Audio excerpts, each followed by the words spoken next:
Para aqueles que não me conhecem, meu nome é Fábio, casado com a Priscila. Estamos aí caminhando, são 29 anos de casado. Provavelmente alguns aí devem estar se perguntando, né? O que o tio Fábio tá fazendo lá na frente? Será que vai ter historinha hoje? Fique tranquilo. Hoje não teremos historinha. Meu desafio um pouco. Meu desafio será um pouco diferente hoje. Venho tratar aqui, a gente vai aprender um pouco mais juntos, aprender um pouco mais sobre a raiz dos conflitos conjugais. Mas antes de começar, uma palavra de oração. Deus de amor, Deus bendito, obrigado, Senhor, por essa manhã. Obrigado a Deus pela oportunidade de mais uma vez estarmos meditando a sua palavra. Seu Santo Espírito, ó Pai, abra o nosso entendimento, trabalhe, ó Senhor, no nosso coração, para que possamos entender o teu recado, e não só compreender, mas colocá-lo em prática no nosso dia a dia. Em nome de Jesus te oramos, te agradecemos. Amém. Bom, semana passada, para quem esteve, Boroto, ele falou bastante sobre os maus hábitos. Com certeza não tenho a habilidade dele para deixar a aula tão divertida, né? Mas foi bem marcante, foi bem legal. Mas um assunto bem pertinente. E ele não falou só de maus hábitos, mas falou também das diferenças culturais. E entre outras coisas que, né, nos levam a um confronto, a um atrito, por sermos diferentes, somos pessoas diferentes. Né? E ele comentou bastante, né, que deu vários exemplos, né, de que no nosso dia a dia, né, a situação do dia a dia nos leva muitas vezes a um conflito. Ele teve um momento que ele pediu, né, que a gente falasse sobre a qualidade, né, da sua esposa, né, do seu esposo. E eu todo empolgado ali falei, né, de uma qualidade da minha esposa. Né? Falei, ela, Priscila é muito prática. Ela tá assustada. Pra ficar tranquila. O fato é assim, nem sempre foi essa a minha visão. Né? Nem sempre eu achei que ela muito prática. Para vocês entenderem, quando eu era solteiro, eu era daquele tipo de cara que enrolava a camiseta para guardar. Né? Eu guardava as camisetas enroladinhas assim. No meu guarda-roupa, né, a camisa social era dividida por cores. Né? Então eu colocava cada um na sua cor. Um pouquinho. Não, era em casa. Um pouquinho metódico. Alguns anos de casado, assim, os primeiros anos de casado, já tinha nosso primeiro filho. E o cara um dia tava chorando que parecia que fazia uma semana que não era alimentado, né? Então o cara, aquele berreiro. E a gente morava numa casa pequenininha, né? O quarto aqui, a cozinha ali já, né? E aquele choro. A Priscila logo já foi, né, preparar as coisas ali. E eu, como todo bom pai, né, já peguei a criança, ela com aquela habilidade toda tal, né? Vou fazer esse moleque ficar quietinho aqui só no embromation, né? Então, pá. O cara espirrando, né? E eu falei, daqui a pouco vão chamar a polícia. Estão achando que a gente tá espancando esse moleque. E a Priscila lá se arrumando, lá se preparando para fazer a mamadeira. Ele já tomava, né, a mamadeira já mais engrossadinha. E eu não aguentei, fui na cozinha e falei, ó, não, deixa que eu faça a mamadeira, né? Esse moleque aqui tem que parar de chorar, né? Tão desesperado. Bom, ela pegou a criança e foi lá pro quarto e tal. E eu olhei ali, já estavam as coisas já separadas e tal. E uma panela em cima do fogão. Eu olhei a panela, olhei as coisas, olhei a panela de novo e falei, mas essa não é a panela de fazer a mamadeira. Tô eu procurando a panela de fazer a mamadeira. E o moleque lá, né? E tu procura a panela. E eu Priscila, e aí? Não, eu tô procurando a panela. Eu deixei em cima do fogão, mas não é de fazer. Fábio, faz em cima usa aquela panela que tá no fogão. Não, eu quero achar a panela de fazer a mamadeira. Enfim, né? Conflito. Deu ruim. O fato é, ao longo do tempo, né, eu aprendi que algumas coisas, né, precisam ser práticas. Mas bobinho, né? Aquilo era só o princípio. ia vir coisas piores pela frente, né? Mas o fato é que essas coisas, elas têm um poder, né? Não só o mau hábito, a diferença cultural, como somos, né? Como Deus nos criou, né? Cada um com a sua habilidade e tal. Isso eu vou chamar aqui, tá? Não necessariamente é esse o nome técnico para isso, mas eu vou chamar como gatilhos. Isso são gatilhos. E existem alguns gatilhos que são muito fortes, né? Por exemplo, né? Esse ainda é assim, né? Você vai falar, isso é coisa de maturidade do casal, tá? Mas tem algumas coisas que não só dependem de maturidade, simplesmente, né? Por exemplo, sofrimento prolongado, né? Pode ser um sofrimento prolongado da saúde, né, do marido ou da saúde da esposa, do seu companheiro, da esposa. Pode ser um parente. O fato é, o sofrimento prolongado, ele é um forte gatilho. Porque deixa pessoas, elas ficam vulneráveis, né, sensíveis, muitas vezes na retaguarda. Da mesma forma, é problema financeiro. O problema financeiro deixam as pessoas estressadas. Ou seja, são vários os gatilhos, né? São muitos os gatilhos. Né? Eu fui dar uma pesquisada aqui, só para dar uma olhada em alguns relatos, né? A fonte aqui, pessoal, não é uma fonte muito assim, que a gente pode confiar muito, mas eu achei interessante, né? Aí tem aqui, por exemplo, né? Uma esposa diz: nunca gostei muito de atividades ao ar livre, mas meu marido cresceu escalando montanhas e passava o dia fazendo trilha no meio do mato. Ou seja, depois do casamento, bem, vamos fazer uma trilha? Ah, não tô afim. Minha esposa consegue ficar acordada até tarde da noite e pular da cama às 5 horas da manhã. Mas eu preciso de 7 horas de sono, senão fico mal-humorada. Lá em casa, às vezes, dá 10h30 da noite, passa um furacão, assim, fazendo limpeza em casa, assim, ó. E às vezes é um domingo, eu falo, não dá para desacelerar, vai começar a semana, né? Eu queria dar aquela sossegada. Não, mas eu preciso limpar a casa e o furacão. Tipo, são diferenças, né? A gente vê na vida de Jó o impacto que teve o sofrimento, né? A esposa dele como reagiu. São gatilhos, são grandes os gatilhos. Mas o fato é que o conflito é inevitável. O conflito é inevitável, então cabe a nós esperá-lo. Uma hora ou outra vai suceder. E não são os gatilhos o nosso grande alvo, né? Por quê? Porque a raiz do conflito, como o Boroto comentou, chegou a comentar na semana passada, está no coração do homem. E a gente vai trabalhar um pouco isso. E por que, né? O coração se tornou um grande vilão. Considerando a queda, considerando o pecado, né? A entrada do pecado, né? na vida do ser humano, e principalmente esse sentimento, né, que o ser humano experimentou, que é a autossuficiência. Ou seja, o eu acabou ocupando um lugar no coração. Em um lugar que não era para ele. Ele tomou ali o trono principal, e é disso que a gente vem ao longo, né, desde a queda, a gente vem brigando para combater nosso eu querendo ocupar um lugar que não é o dele. Alguns versículos que dizem a respeito, né? Jeremias 17:9. O coração é mais enganoso que qualquer outra coisa e sua doença é incurável. Quem é capaz de compreendê-lo? Tiago 4:1-3, né? De onde vêm as guerras e contendas que há entre vocês? Não vêm das suas paixões que guerreiam dentro de vocês? Vocês cobiçam coisas e não as têm. Matam e invejam, mas não conseguem obter o que desejam. Vocês vivem a lutar e fazer guerras. Não tem porquê, não pedem.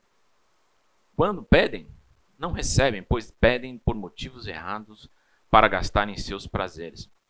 Enfim, né? Sim. A gente olha aqui o texto, a gente vê o contexto. Nós temos aqui dentro, né, nos acompanhando, alguém que luta contra o espírito. Né? O Paulo fala isso, né? A carne, ela luta contra o espírito.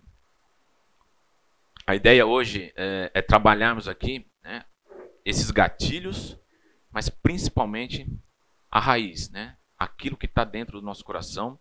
Porque o gatilho em si, né, ele vai estar aí, né? Nesse mundo caído, serão vários, vão estar presentes, vão acontecer, mas a nossa reação depende daquilo que a gente está carregando no nosso coração. E por isso, até mesmo diante de a gente entrar aí, né, no tema de, né, o que vai ali dentro do nosso coração, é importante a gente entender que esse tema está relacionado, independente do lado da corda que você está. Se você foi o ofendido, se você é o ofensor, o que está em risco aqui, ou, né, se a gente olhar em primeira instância, o que está em jogo aqui é o seu relacionamento com Deus. Então, quando você for olhar o teu coração aqui, quando a gente for tratar do coração, você precisa estar olhando para o seu coração. Entenda que a gente está brigando com algo que parte de dentro de nós. É uma briga nossa. Conflito envolve um segundo? Sim, envolve. Mas a gente precisa olhar dentro do nosso coração. Essa é a proposta. Efésios 4, 26 a 27 diz o seguinte: quando vocês ficarem irados, não pequem. Apaziguem a sua ira antes que o sol se ponha. E não deem lugar ao diabo. Esse texto aqui, algumas vezes, eu já vi sendo usado, né, para que, brigou, né, deu conflito, resolve antes de dormir. A gente tem aqui, né, pessoas bem maduras na fé, eles vão entender, acho que todos aqui vão entender, chegaram à mesma conclusão que eu, que aqui se trata de você resolver o seu conflito com Deus. Há casos que você vai levar alguns dias para resolver o conflito. Né? Eu não vou tratar a solução de conflito, isso aí é a praia do Zé, o desafio do Zé. O conflito ele vai ser solucionado, pode levar alguns dias para ser solucionado, mas a sua relação com Deus ela tem que ser resolvida ali. E isso implica, muitas vezes, em você liberar o perdão muito antes do conflito ser resolvido. Lembra aqui, né? É seu relacionamento com Deus que está em jogo.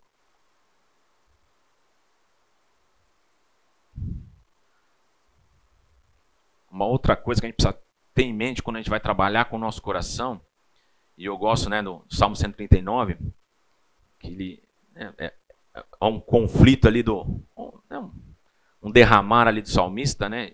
Eu não trouxe todo ele aqui, mas trouxe alguns destaques. 139:1 diz o seguinte: Senhor, tu me sondas e me conheces. Aí no 4 ele fala: antes mesmo que a palavra me chegue à língua, tu já a conheces inteiramente, Senhor. E no decorrer lá do 39, né, ele vai falando, vai dizendo, né, o que Deus tem autoridade, autonomia, né, porque o criou, então ele conhece de fio a pavio, ou seja, ele vai dando as credenciais de Deus, né, meio que, Deus, lógico que sabe disso, mas ele vai trazendo a própria mente, né, falando, esse Deus que eu sirvo, ele me conhece de ponta a ponta. E no final lá, ele é bem, né, ousado, né, e ele fala, né, sonda-me, ó Deus, e conhece o meu coração, prova-me, né, e conhece as minhas inquietudes. Vê se em mim, se na minha conduta há algo que te ofende, e dirige-me pelo caminho eterno. Quando a gente vai olhar para o nosso coração, esse deve ser o nosso desejo. Esse deve ser o nosso anseio. Essa deve ser a nossa coragem. Né? Quando a gente reconhece, né, quem Deus é, a autoridade que Ele tem sobre a nossa vida, né, foi quem nos criou, tem a capacidade de ver ali, no detalhe, aquilo que vai no nosso coração, e a coragem para falar, Senhor, me mostra. Né, me mostra o que está vindo de errado, me mostra, né, onde é que eu estou falhando, né? Isso pode ser um pouco, né, deprimente, né, por estar falando do casamento, mas não é dessa forma que a gente deve encarar. O livro, quando pecadores dizem sim, né, tem uma parte lá que ele fala assim, né, enquanto o pecado não for amargo, Cristo, né, não será doce. Aqui a ideia, né, ele queria dizer que enquanto não entendemos o problema, não experimentaremos a solução. Então, Pode ser dolorido, pode ser desafiador, mas olhar para o seu coração é necessário. Se você quer desfrutar, né, daquilo que Cristo, né, nos providenciou quando subiu naquela cruz, morreu, depois ressuscitou com grande poder, é necessário.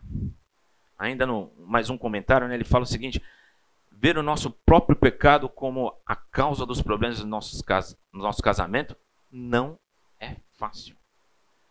Entender que o motivo, né, daquele conflito, né, a raiz daquele conflito, os gatilhos só acionaram aquilo que já estava guardado, é o meu coração. O problema sou eu. Não é fácil. É um desafio realmente complicado, mas necessário. Eu vou usar a ideia aqui é a gente usar um material que a Maria do Ville, não sei se alguém já chegou a fazer um curso com a Maria do Ville sobre aconselhamento, então vai conhecer esse material aqui. Então é uma oportunidade para relembrar, e aqueles que ainda não tiveram a oportunidade, vamos aí aprender juntos. Coração, aqui está representando a crença, as motivações, né, sua cosmovisão, o Deus que você crê, seus valores. Isso tudo ali representa no coração. A gente vai ter a figura aqui que vai aparecer dos frutos. Nada mais é que é o reflexo daquilo que você leva no seu coração. São as ações, as emoções, as palavras que você fala, né? Então, suas atitudes, elas estão ali refletindo aquilo que você já está carregando no seu coração. Então, para um coração que... Mas ainda tem mais uma aqui, peraí. O problema aqui, tá? Eu trouxe a figura do sol aqui, porque, né, como dizem em Eclesiastes 9:2, né? Tá para todo mundo. Então, o problema aqui você pode considerar, né, os maus hábitos, né, o sofrimento prolongado, as diferenças culturais. Você pode englobar, pode colocar tudo aqui nessa caixinha. E a gente vai chamar aqui de gatilhos, né? Então, os gatilhos, eles estão para todos. Para os maus, para os bons. Para os salvos, para os não salvos. Mas qual que é a grande diferença para aqueles que já conhecem a Cristo? A grande diferença para aqueles que conhecem a Cristo e para aqueles que não conhecem a Cristo é que nós não somos mais escravos do pecado. A presença do pecado está aí, né? A gente tem que brigar contra o pecado, né? Mas não somos mais escravos. Enquanto aquele que não conhece a Cristo, ele infelizmente ainda é escravo do pecado. Mas o fato de sermos, né, não sermos mais escravos do pecado, não nos deixa confortáveis, ou seja, a gente ainda tem que ficar alerta. Paulo, né, em Romanos 7:18 diz o seguinte: sei que nada de bom habita em mim, isto é, em minha carne, porque tenho o desejo de fazer o que é bom, mas não consigo realizá-lo.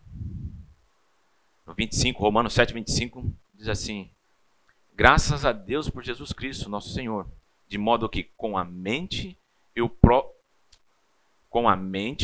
próprio sou escravo da lei de Deus, mas com a carne da lei do pecado. Aqui, né, meio que Paulo é meio enigmático, né, mas na prática, o que ele está falando?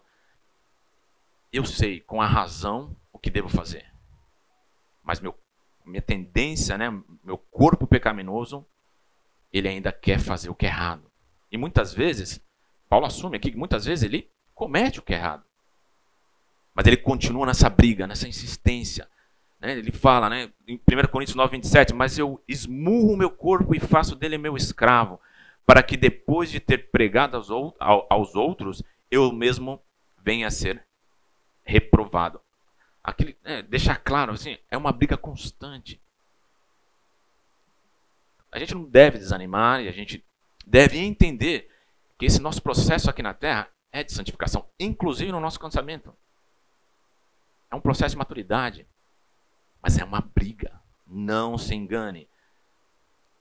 Nós levantamos e nos deitamos brigando com o velho homem. O nosso coração é tendencioso. E se, né, tem um outro livro que fala, né? Deixa eu ver se eu lembro o nome dele aqui. Mas é quando você acalenta o pecado, né? Alguém lembra o nome? Quando você gosta tanto do pecado que você vai curtindo o teu pecado e vai guardar. Meu pecado de estimação. Precisamos tomar cuidado, porque um pecado de estimação, ele pode se tornar uma raiz, por exemplo, como orgulho.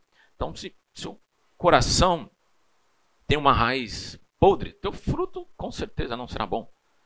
E o orgulho vai gerar uma raiz podre. A idolatria vai gerar uma raiz podre. E a idolatria aqui não é só adorar outros deuses, né? O dinheiro pode se tornar uma idolatria. O sexo pode se tornar uma idolatria através da pornografia. Então, assim, a gente tem várias coisas que podem tomar o lugar de Deus no coração. A arrogância. É um coração arrogante. É uma raiz podre. A desobediência. Controle. É aquele coração que é obcecado pelo controle. Né? Só quer dominar, controlar todos os âmbitos do casamento, da vida, do teu cônjuge, da própria vida. Então, né? Exala o controle. Cobiça. E o rancor. Um coração que tem raízes como essa, né? Não precisa ser todas elas, mas qualquer uma delas, já é capaz de produzir frutos como esses. Né? Então você tem lá palavra dura, murmuração, violência, amor ao dinheiro, adultério, depressão. Então, um coração orgulhoso, assim, né, para quem tem mais experiência com aconselhamento, pode até confirmar comigo, pelo que eu andei lendo, coração orgulhoso leva à depressão. O rancor leva à depressão. Né? O orgulhoso é capaz de perdoar, então guarda aquilo e não consegue soltar. É incapaz de reconhecer que o erro pode ser dele. Idolatria, né, como já falei, é o amor ao dinheiro, né, pode levar ao adultério. Né? A idolatria pode levar ao adultério. E a arrogância também pode levar ao adultério. Eu tenho direito. Eu mereço. São sentimentos que provocam frutos que potencializam. Ou seja, você tem um gatilho, né, que encontra, quando é acionado, encontra um coração, né, cheio de raízes podres. É conflito na certa. E um conflito potencializado. É um conflito com grande poder de destruição. E temos do outro lado, né, para aqueles que têm o temor a Deus, é negar a si mesmo como uma raiz boa, a humildade, palavra de Deus, dependência de Deus e o temor a Deus. Um coração, né, temente a Deus, carregado com esse tipo de raiz, né, alimentado, né, com esse tipo de raiz, são esses os frutos, dentre outros, né, que podemos esperar. Cortesia, amabilidade, respeito, benignidade, né, ele é um pacificador, alegria. São ótimos frutos. Vão ter gatilhos para esse também? Sim, teremos. Mas aqui o conflito vai ter outra visão. Vai ter outra força. Né? E vai ter outro desfecho, com certeza. Com certeza. A gente tem outro, né? Raízes como essa vai provocar empatia, né? Vai liberar perdão. Então, esse é um cenário, né, desafiador que devemos buscar. Não é fácil, não é simples, né? E como Paulo disse, né, é uma briga diária. E muitas vezes você vai ter que brigar contra o seu próprio corpo, esmurrá-lo, para provocar esse tipo de prática. Uma coisa que a gente pode notar, é nítido, tá? Lógico, né, eu provoquei com os exemplos, mas você pode fazer uma avaliação por conta própria. Naquele que não tem um temor ao Senhor, você percebe ali pelas raízes estragadas, quem que é o centro do coração ali? É o próprio eu. O destaque, né? O orgulho, a arrogância. Né? São os próprios interesses do homem. Nosso coração, são os nossos interesses. Quando você vai, né, naquele que tem o temor ao Senhor, quem que é o destaque? Quem que está ocupando o coração? É o nosso Deus. Começa lá a negar a si mesmo, né? Está se esvaziando. O homem cada vez mais sendo subjugado. Né? E prevalece aqui cada vez mais o Senhor. Essa deve ser a nossa visão. Okay? Se possamos ser, né, orientados pelo Espírito Santo, ser como aquele salmista. Reconhecer, né, quem Deus é em nossas vidas, na nossa criação, na nossa formação, a capacidade que Ele tem de nos desenhar e esmiuçar, né, nos analisar, e com coragem falar, Deus, vê se há em mim. Se for o caso, prova-me. Mas deixa eu conhecer onde está a raiz podre. Para que, né, eu possa, né, nesse relacionamento, ser motivo de glorificar o teu nome. Né? Que não seja o meu coração, né, o grande potencial, né, desses conflitos, mas que eu possa ser o pacificador, que eu possa ser o intermediador. E do mesmo lado a esposa, né, ela possa olhar no coração e falar, olha, Senhor, veja meu coração, né, me desenha, me analisa, vê se há em mim alguma raiz podre que precisa ser tratada. Que tenha coragem de falar, Deus, prova-me. Aqui é o fato de a gente perceber e reconhecer que a raiz do conflito, na maioria das vezes, está no nosso coração. Mas aí depois de dizer tudo isso, né? Depois de falar tudo isso, ele vem e me fala o seguinte, tem conflito que é necessário. Mas peraí, não entendi, né? Então, eu vim aqui para ver a raiz do conflito e para aprender, né, a não potencializá-lo, e agora você vem falar para mim que tem conflito necessário? Sim, tem conflito que é necessário, tem conflito que precisa ser provocado. Mateus 18:15. Se o seu irmão pecar contra ti, vá e a sós com ele mostre-lhe o erro. Se ele o ouvir, você ganhou seu irmão. Irmãos, se alguém for surpreendido em algum pecado, vocês que são espirituais deverão restaurá-lo com mansidão. Cuide-se, porém, cada um para que também não seja tentado. Só pegar uma água aqui, pessoal, que eu já estou engasgando.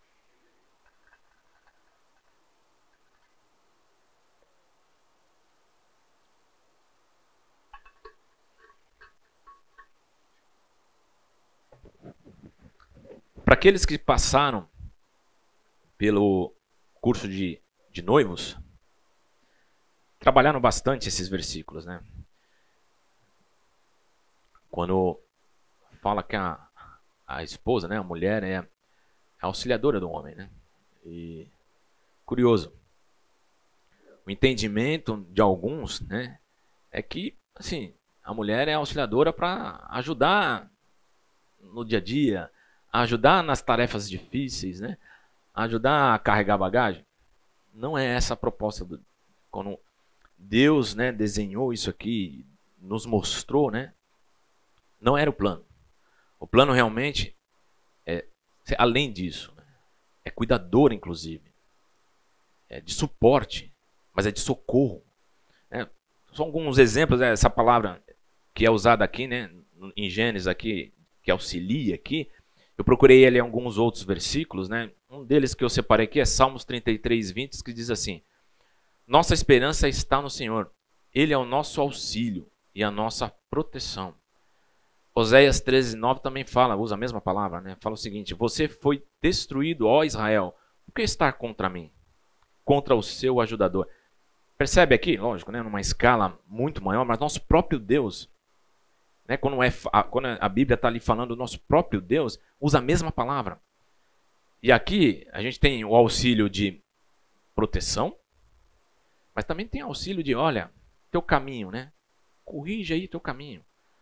Tá vendo? Ó, essa pegada que você está dando aqui, tá meio fora, olha. Traz para dentro. O confronto, né? Traz para cá. Essa figura, né, que Jonas viu em Deus, né, quando foi tratar Nínive, que ele falou, ó, não, Deus, eu sei que o Senhor vai lá e vai querer auxiliar, né, vai querer trazê-los para o caminho certo. Essa aqui é a mesma característica que Deus coloca também, né, uma das características que Deus coloca para a mulher. É nos ajudar o homem. Fala, olha, líder, você está indo meio fora da curva, você está indo meio fora da rua. O caminho é esse aqui, você está indo desviando. Lá na frente vai dar problema.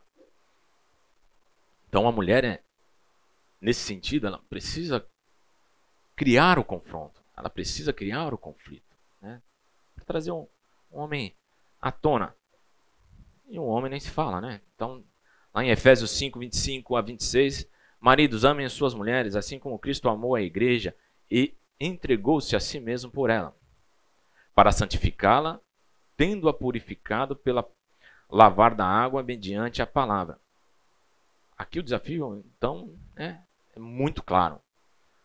Nós, homens, temos o privilégio e o desafio de participar desse processo de santificação da nossa esposa e do nosso lar. Nós somos os pastores do nosso lar.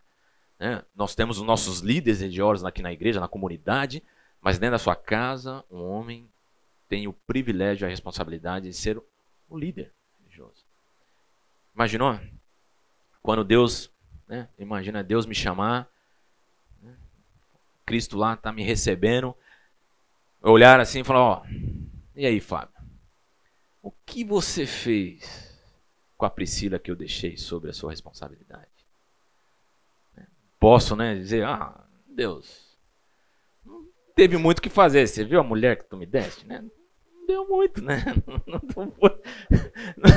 Não deu muito, o material não estava lá daquele jeito, né, Deus? Não, com certeza, né, o meu desejo, e espero em Deus conseguir escutar, é servo bom e fiel. Né? Entra aqui, desfrute. Né?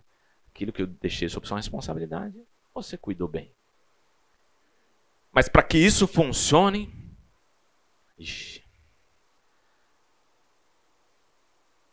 é 10:05, né?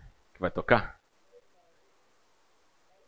10:10? Então temos mais um tempinho. Então dá para entrar nesse aqui.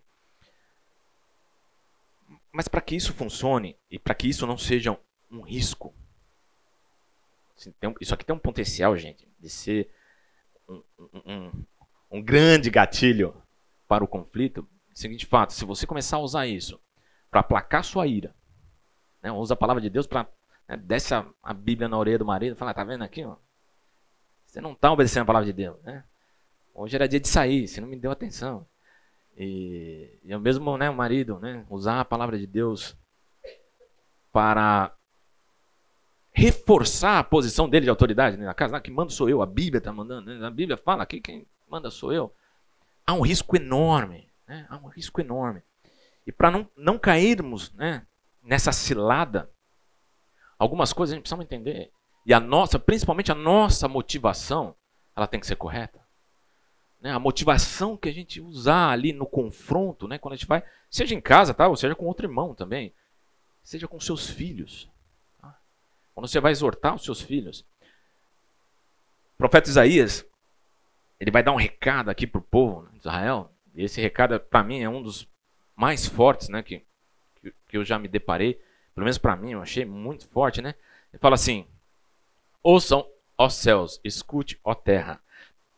Pois o Senhor falou, criei filhos e os fiz crescer, mas eles se revoltaram contra mim. O boi reconhece o seu dono, e o jumento conhece a manjedoura do seu proprietário. Mas Israel nada sabe, o meu povo nada compreende. Imagina, hein? O recado de Deus falando, olha, o animal sabe muito mais que vocês, pelo menos eles reconhecem o dono. Vocês não reconhecem seu Criador, Vocês não reconhecem seu Libertador, quem te dá proteção. A nação pecadora, povo carregado de iniquidade, raça de malfeitores, filhos dados à corrupção, abandonaram o Senhor, desprezaram o Santo de Israel, e o rejeitaram. Por que continuam sendo castigados? Porque insistem na revolta, a cabeça toda está ferida, todo o coração está sofrendo. Você acha seu filho rebelde? Você acha que seu filho, né? Cara, não tem mais o que fazer. Vou espancar esse moleque, né? Ou você acha que seu casamento está difícil? Você acha que seu marido é rebelde? Você acha que o coração do seu marido é duro? Que Deus fala da nação de Israel. Mas é impressionante, né? A motivação do nosso Senhor. Venham, vamos refletir juntos, diz o Senhor. Embora os seus pecados sejam vermelhos como escarlate, eles se tornarão brancos como a neve. Embora sejam rubros como a púrpura, como a lã se tornarão. A ideia aqui é restauração. Se você parte para um conflito, se você parte para uma confrontação, e a sua motivação não é restaurar, não é trazer... E ó, a restauração aqui também ela está ligada à santificação. Não é tornar seu marido melhor, não é tornar sua esposa melhor. Aqui é santificação. Nosso objetivo é santificação. Deus aqui vai tratar com o povo ainda, né? Mas aqui, a lição que nós devemos tirar aqui é: se você vai exortar o seu filho, você vai chamar o seu filho para um conflito, você vai, né, em alguns casos, dar uma chinelada no seu filho, leva no seu coração a restauração. Porque se lá tiver vingança, se lá tiver aplacar a ira, se lá tiver qualquer outro sentimento, esquece. É melhor você se acalmar e deixar para fazer isso depois. Isso não é do Senhor, isso não é o objetivo do nosso Deus. Alguns outros versículos que apoiam, né, essa nossa conduta. Meu filho, não despreze a disciplina do Senhor, nem se magoe com a sua repreensão, pois o Senhor disciplina quem ama, assim como o pai faz ao filho de quem deseja o bem. Então, aqui para aqueles que são confrontados, isso acho que para o marido pelo menos no meu caso, é o mais difícil, né? Quando eu sou confrontado pela minha esposa, né, ter esse sentimento, ter, né, a humildade, né, a entender que ela está sendo usada por Deus como a minha auxiliadora, não é fácil. Né? Isso aqui é algo que a gente tem que trabalhar, a gente tem que aprender, né, que a gente tem que correr atrás. Provérbios 25:12. Como brinco de ouro, enfeitei de ouro fino, e a repreensão de dada com sabedoria a quem se dispõe a ouvir. Vamos lá de novo. Provérbios 25:12. Como brinco de ouro e enfeite de ouro fino. Enfeite de ouro fino. Gente, eu esqueci meu óculos, tá? Por isso a minha dificuldade aqui. E a repreensão dada com sabedoria a quem se dispõe a ouvir. Quem repreende o próximo obterá por fim mais favor do que aquele que só sabe bajular. Queria aqui a gente partir para um intervalo com esses versículos que também apoiam a nossa ideia de que devemos sim confrontar aquele que nós amamos, confrontar nossos irmãos em Cristo, né? E aí principalmente o nosso esposo ou esposo, mas sempre visando restauração ligada ao processo de santificação.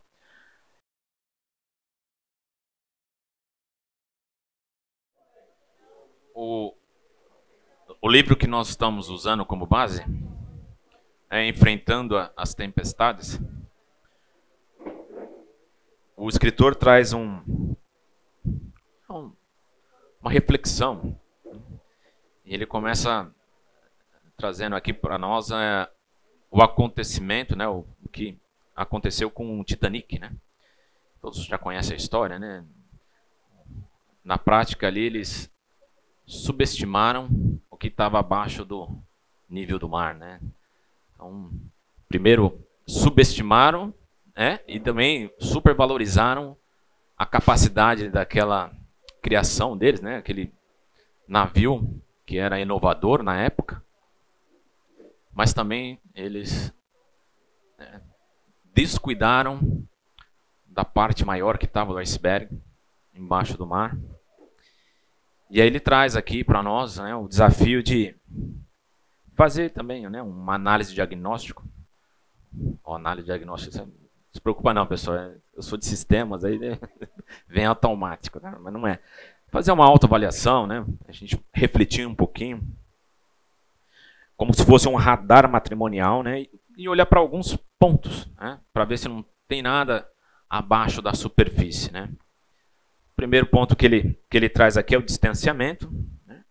Então, a gente tomar cuidado com o distanciamento. Provérbios 5, 18 e 19 diz que teu manancial seja bendito, alegra-te com a esposa que tem desde a mocidade, como a corça amorça a gazela graciosa, que os seios da tua esposa sempre te sacie e que sinta sempre embriagado pelo seu amor. Né? Não manter. Eu, por muitas, assim, uma boa etapa da minha vida profissional, eu ficava muito tempo fora. E realmente é um grande desafio. O distanciamento isso é um perigo. Né? E a gente tem que ficar bem alerta quanto a isso. Monotonia e o egoísmo. Tá? É uma outra coisa que a gente deve prestar muito atenção. Né? O texto é longo aqui, não vou ler, mas quem quiser anotar, 1 Coríntios 13, tá? Faz nos lembrar disso. A outra é carreira versus famílias. Né? Então, a gente não olhou lá as raízes do coração. O trabalho pode ser um Deus na sua vida, né? Precisamos tomar cuidado. Também cabe ali na parte da idolatria. Temos vários textos, Salmo 127, 1 e 2, né? E Salmo 131, 1 também. Tá. Esse aqui é filiolatria. Né? Não sei, acho que foi o Adalberto, acho que na aula do Adalberto, né, que, se eu não me engano, né, falou, né, quando o Redento chega, né, o primeiro lugar que ele ocupa é entre o pai e a mãe, né. Não sei se foi de uma das suas aulas, não sei que eu escutei aqui, né, o cara tá chegando agora e o primeiro lugar que ele ocupa é ali entre o casal. Vou aproveitar o gancho aqui, né, isso é uma coisa bem importante. Não tenho grandes experiências com aconselhamento de casais, mas pelo que eu vivenciei e pelo que eu tive de contato, a mãe, né, ela tem, isso também acho que já escutaram, né? O homem tem a facilidade, né, do racional ali, né? Então, por isso que Deus sempre, né, na Bíblia fala, né, para o homem, né, a ordem sempre não sei se foi o Lucas que falou, né? O homem sempre está ali tendo que amar. Deus sempre chama atenção, amar. Agora, para a mulher é natural amar. Para ela, criança nasceu, já não tem mais nada na frente. O filho é natural dela, né? Mas isso é um ponto de atenção. Porque, né, quando Deus, lá em Gênesis, fala, né? A mulher é a companheira. Teu filho vai embora. Eu lá em casa, lá tô com o último, já tá quase já indo, né? Os outros dois já foram. Quem fica é o esposo e a esposa. Se o filho é o ponto focal, né, dali do casal, né? Primeiro que Deus tem que ser o ponto focal do casal, mas se o filho toma um lugar ali que não é o dele, consequências depois quando eles vão embora. Né? Muitos casais se separam com aquela síndrome do ninho vazio. Né? Quando se veem sozinhos dentro de casa, um olha para o outro e fala, quem é você? Não te conheço. Qual é o nosso objetivo? Porque o nosso objetivo acabou de sair de casa aqui. O nosso objetivo do dia a dia, né? Acabou de sair. E agora? Né? Tomar cuidado com esse ponto também. Vale na análise de vocês aí, né? Verificar. Mágoas, né? A gente falou também bastante, né? A raiz lá que carrega o rancor, né? Vão gerar frutos muito ruins. Bom, diante disso, tem um desafio para todos agora. Vamos gastar alguns minutinhos com isso.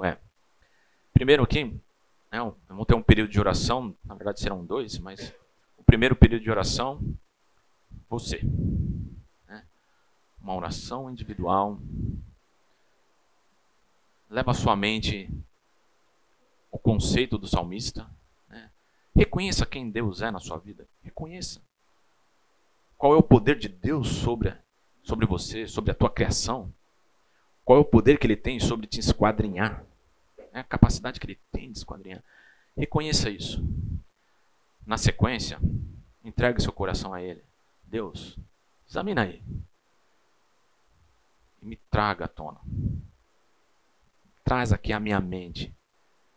Qual é a raiz que eu preciso lidar? O que eu preciso trabalhar no meu coração? E se alguém estiver aí bem animado, Deus, prova-me. Pode me provar. Porque a minha intenção, posso não ser perfeito. Paulo, né?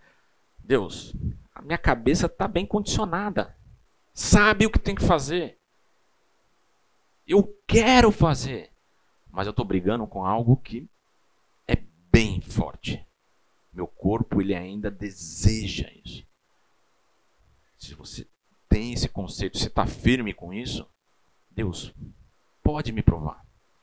Porque eu quero ser santificado.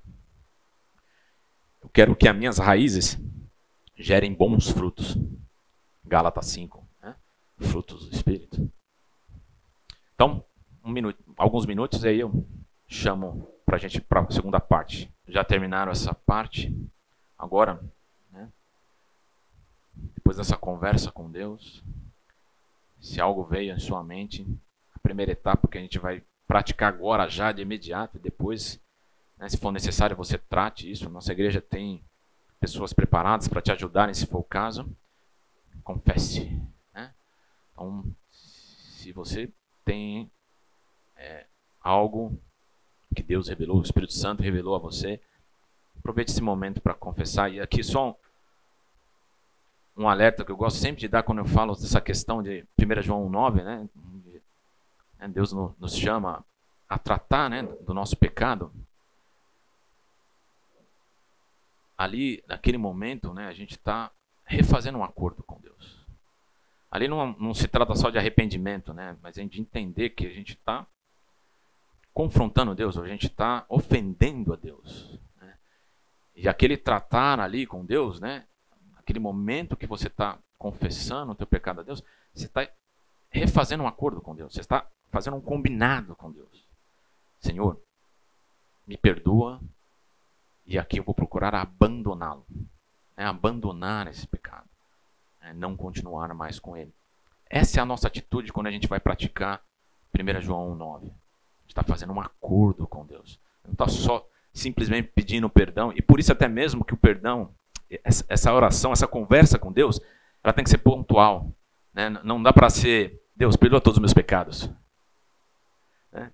Senhor, perdoa. Por isso que ela é direcional. Senhor, é aqui que eu te ofendi.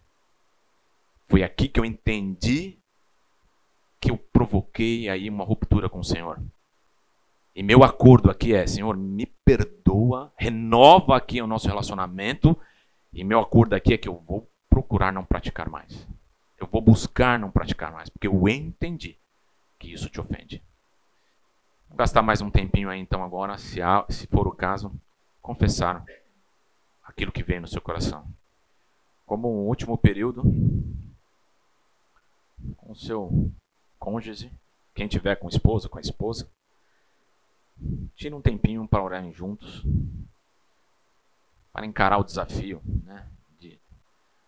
Diante de tudo isso que a gente vem estudando, a gente vem, né, acompanhando nesses nossos últimos encontros, né, nos últimos domingos, para que como casal a gente possa, né, evoluir nesse processo de santificação. Porque é por isso que estamos nessa terra, né? Para passar por esse processo de santificação, glorificando o nome do nosso Deus.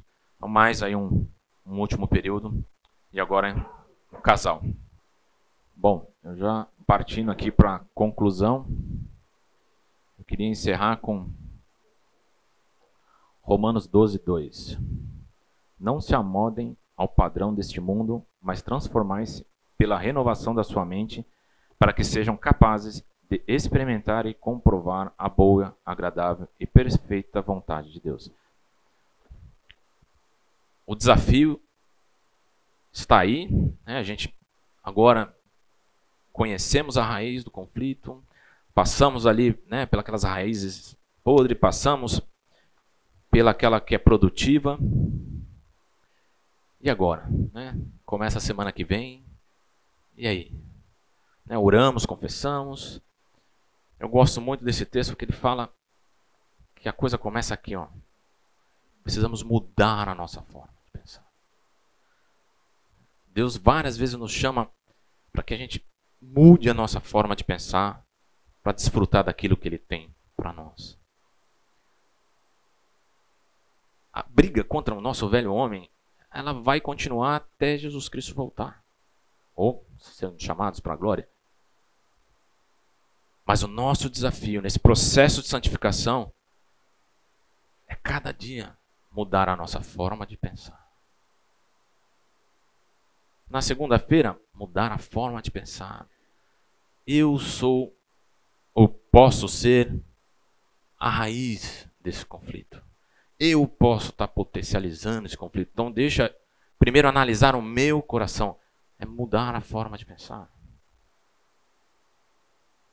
Seja com sua esposa, ou seja com aquele que está, né, na sua família, ao seu redor, os seus amigos. Isso serve para qualquer tipo de conflito. Precisa mudar a forma de pensar. As crianças, né, tratam a criança, é muito bom lidar com criança porque ela é sincera, né? É muito sincera. E ela vira para você e fala o seguinte: mas eu tento. Tio, eu tento, tio. Mas não vai. Joelho no chão. Deus vai te ajudar. O Espírito Santo sozinho não vai conseguir. É o que mais frustra o cristão. Uma das coisas que mais frustra o cristão é achar que ele vai alcançar aquilo que Deus tem para ele por suas forças. Achar que pregar o evangelho as pessoas têm que se converter porque ele está pregando um bom sermão. Achar que as pessoas vão entender aquilo que ele está falando porque é ele que está falando. Achar que a gente vai compreender a mensagem de Deus porque somos só nós que estamos desejosos. Não, a nossa dependência é do Espírito Santo. Está difícil? Espírito Santo, me ajuda a entender. Né? Para isso que ele ficou, né? Jesus subiu e o Espírito Santo veio. Para isso. Para nos ajudar nesse processo de santificação, de comunhão com Deus. Renovar a nossa mente. Mudar a nossa forma de pensar. Que essa possa ser, podemos dizer, né, como um bom hábito. Sempre trazer à mente. Aqui eu preciso mudar a minha forma de pensar. Aqui eu preciso mudar a minha forma. Para poder desfrutar. Para que meu casamento glorifique ao nome de Deus. Para que minha vida glorifique ao nome de Deus. Quero orar agora para a gente já estar encerrando. Acabamos bem antes. Estou acostumado a falar com as crianças lá, eu não posso esticar muito, né? Porque senão eu perco as crianças. Aí eu fiquei com medo de perder vocês, aí eu fiz rapidinho, entendeu? Deus de amor, Deus bendito, só o Senhor é digno de toda a honra, toda a glória, por quem Tu és, pelo Teu poder, pela Tua capacidade, ó Deus, de nos conhecer, de nos analisar, Senhor. Por isso rendemos glórias a Ti. Deus, colocamos nossas vidas, ó Pai, no Teu altar, para que o Seu Santo Espírito trabalhe o nosso coração, nos ajuda, Deus, como Paulo, ter esse sentimento de que não só compreender a Tua palavra é o suficiente, mas aplacar e guerrear, ó Deus, e submeter o nosso corpo, o velho homem, ó Pai, à Tua palavra, à lei, ó Senhor, à Tua lei. Isso deve ser o nosso desafio diário, Pai. Que no nosso casamento, ó Deus, possamos primeiramente olhar o nosso coração, Senhor. Entendendo, ó Pai, que é dele que provém, ó Senhor, tantos frutos ruins, ó Pai, que potencializam, ó Pai, os conflitos. Diante de tanto gatilho, ó Deus, que estão nesse mundo, debaixo da sua soberania, ó Deus, isso não te escapou. Os problemas virão, problemas de saúde, problemas financeiros, diferenças culturais, elas existem. Os hábitos são diferentes. As vontades, os sonhos são diferentes. Mas tudo isso não escapou, ó Deus, ao teu plano. Tudo isso não escapou à tua soberania. Que possamos, ó Deus, diariamente reconhecer isso e ter a coragem idêntica do salmista, Pai, de constantemente pedir o teu auxílio para esquadrinhar o nosso coração e trazer à tona aquilo que não te agrada, aquela raiz que está estragada, e muitas vezes pedir para que o Senhor nos prove, ó Deus, para ver se realmente, ó Deus, estamos no caminho certo, estamos com a motivação correta. Em nome do Senhor Jesus amado, que oramos. Amém.